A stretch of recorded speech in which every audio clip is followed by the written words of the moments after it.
નમસ્કાર મિત્રો, હું ડૉક્ટર મહેશભાઈ તળાવિયા આયુર્વેદ અમૃતમ યુટ્યુબ ચેનલમાં આપનું ખૂબ ખૂબ સ્વાગત કરું છું. મિત્રો, ભારત દેશની અંદર કુદરતે ભરપૂર વનસ્પતિ આપી છે. ઘણી બધી વનસ્પતિઓ એવી છે કે ઘેર ઘેર જાણીતી છે, અને ઘણી બધી વનસ્પતિઓ એવી છે કે સામાન્ય માણસને એનો પરિચય પણ નથી. તો એ ખૂબ જાણીતી અને ઘેર ઘેર વપરાતી, હંમેશને માટે પૂજની અને એક આસ્થાનું પ્રતીક, કુદરતની નજીક રહેલી એવી એક વનસ્પતિ જેને આપણે તુલસી કહીએ છીએ. એ તુલસીના ગુણ વિશે જોઈએ તો મિત્રો, તુલસી છે એની અંદર કુદરતે ફ્લેવોનાઇડ્સ અને પોલીફેનોલ્સ નામના બે તત્વો ખૂબ પ્રમાણની અંદર આપ્યા છે, એટલે એન્ટીઓક્સિડન્ટ છે. હવે જ્યારે તુલસીનો આપણે વપરાશ કરીએ છીએ, એના પાન સ્વરૂપે પણ વપરાશ થઈ શકે છે, એના માંજર પણ ખૂબ કામ લાગે છે, અને સુકાઈ ગયેલો આખો છોડ પણ ખૂબ કામ લાગે છે. મિત્રોનો પ્રથમ ગુણ છે એ કફનાશક છે, જ્વરનાશક છે અને તાકાતથી ભરપૂર છે.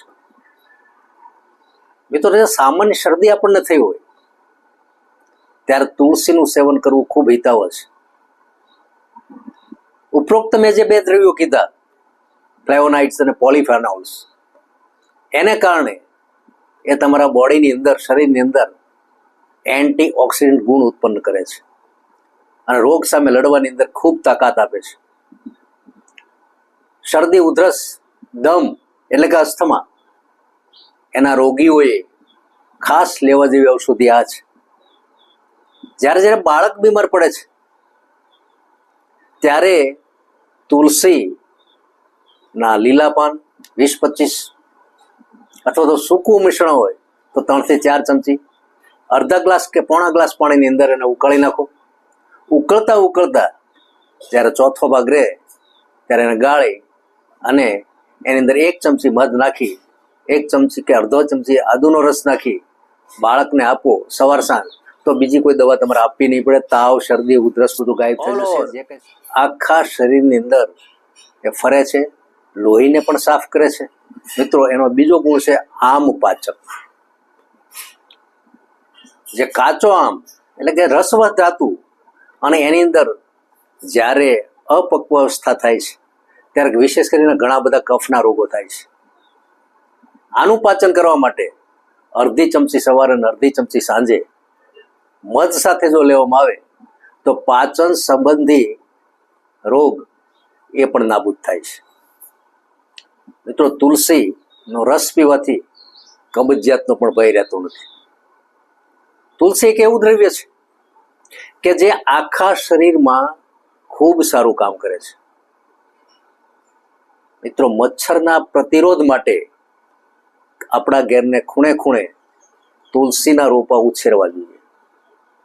તુલસીના રોપા ઉછેરવાથી એની આજુબાજુ 5-10 ફૂટ સુધી મચ્છર છે એની ગંધથી દૂર થઈ જાય છે. આટલું સરસ કામ કરે છે. મિત્રો, ઘણી વખત ક્લૈબ્યતા એટલે કે નપુંસકતા પણ સમય પહેલા આવી જતી હોય છે, જ્યારે આપણે અંગ્રેજીમાં ઇરેક્ટાઇલ ડિસફંક્શન કહીએ છીએ.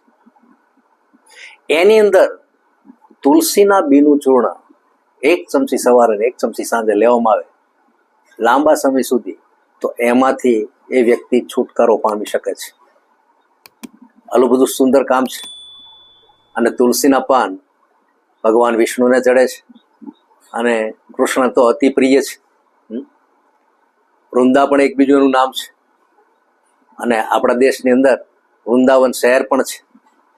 પરાપૂર્વે કદાચ ને આખું વનથી એ ભરપૂર હશે, તુલસીના વનથી. તો આવી વનસ્પતિ છે જે જેના ગુણ છે એ જ પ્રમાણે જે કામ કરે છે, એવી વનસ્પતિનો આપણે સતત ઉપયોગ કરવો જોઈએ અને અનેક રોગોથી બચવું જોઈએ. ઓમ શાંતિ. જય ધન્વંતરી.